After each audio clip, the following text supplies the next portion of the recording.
Welcome back. In this video, we're going to take a look at variadic functions. The word variadic sounds a lot like the word vary because a variadic function can receive a varying number of arguments. So our example today is going to be that of a burger joint. So we're going to be selling burgers, fries, soda, and ice cream. And a variadic function is going to work rather well for us because we don't know how many burgers, fries, or sodas each customer is going to order. So it's going to be able, the number of arguments that we pass on our function is going to be able to vary. And looking at our example here, here's a regular function where we're just taking the person's name and then two items, which works fine if we're just taking two items. But the problem's going to be, as we can see here, it's going to say, hey, here's your total. But the problem being, if, say, they order another item, they order a third item, well, that's just not going to, that's just not going to work.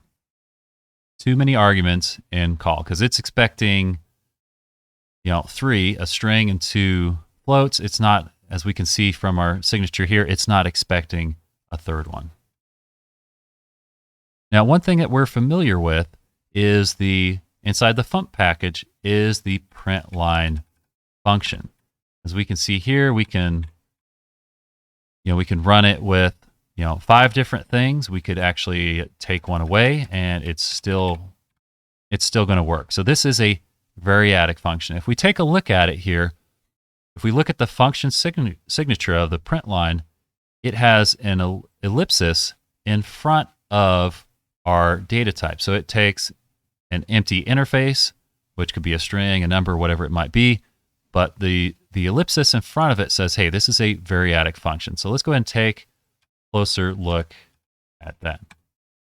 Okay, so we've created a function here called find total. It's going to take a name, and it's a variadic function. So on the second parameter, it's allowing to take any number of arguments. So let's just go ahead and run that real quick.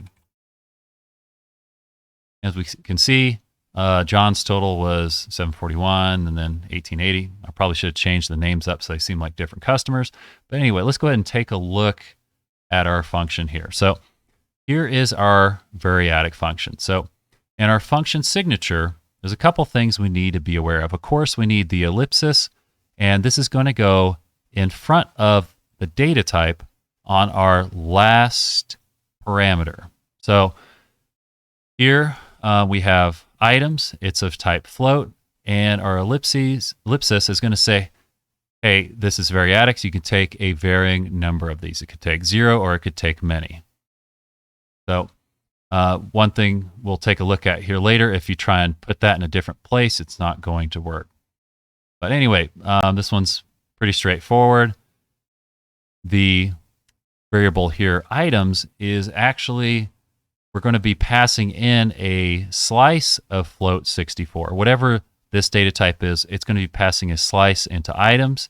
And the great thing about that is we can range through the slice. And in this case, we don't really need the index. We're just going to be pulling the values.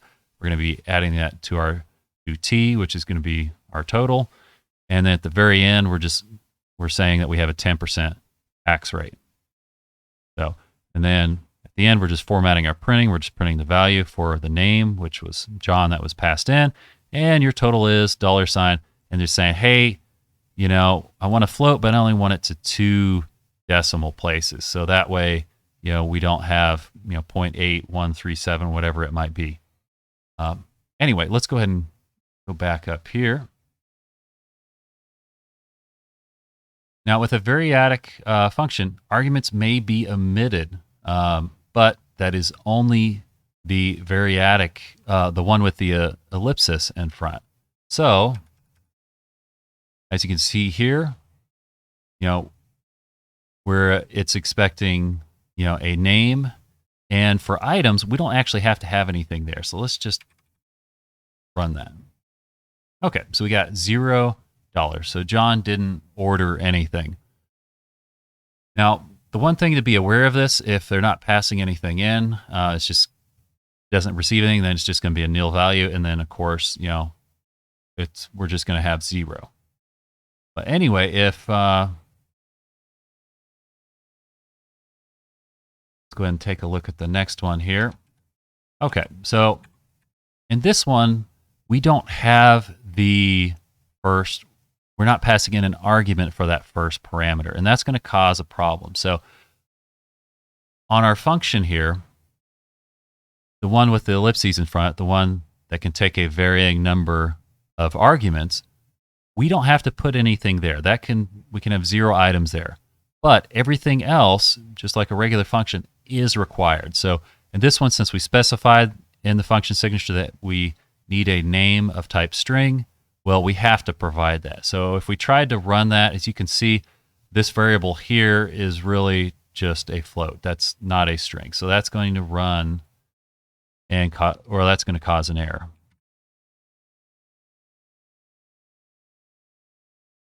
Cannot use burger type float 64 as type string in argument to find total. So we'll go ahead and comment that back out.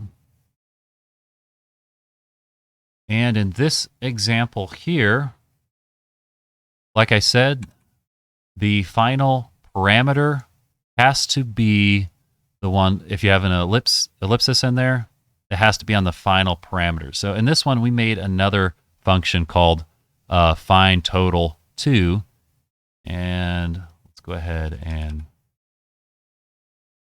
comment that. As you can see, it can already tell we're having an issue.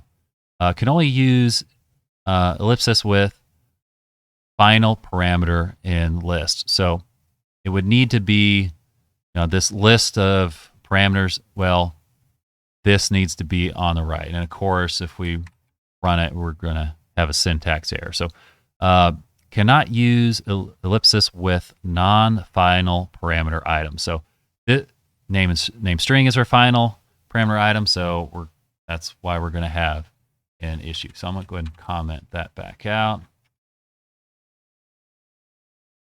And comment that back out.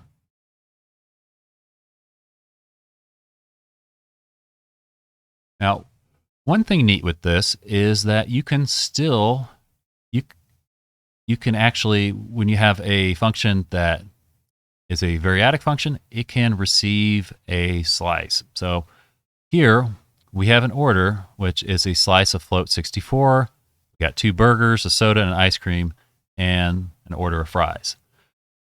So with this one, to pass that in, we still, of course, need to pass in the first parameter, which is our name, which is a string, and order is of the same type. Now, that's one thing I might not have mentioned earlier. Whatever type the ellipses in front of, they all have to be that type. You can't throw a string. You can't throw anything else in there. So anyway, to do this, though, we can't just pass in the slice. So we have our order here. I can't just pass this in because it's expecting float 64s to come in one by one. It's not expecting a whole slice. So cannot use order, which our variable order is a float 64, as type float, a slice of float 64 as type float 64. So to change that, we can use the ellipsis again, but notice instead of putting it on the front here, this one's actually following it. As we're putting it in as an argument, we want to make sure our ellipsis is following it, and that's going to hand it over one by one, and it's going to be fine. And as you can see, it tallies it all up for us. So I hope that was helpful. If you like the video, please like and subscribe. Really does help me out. Greatly appreciate it. And I'll see you in the next one.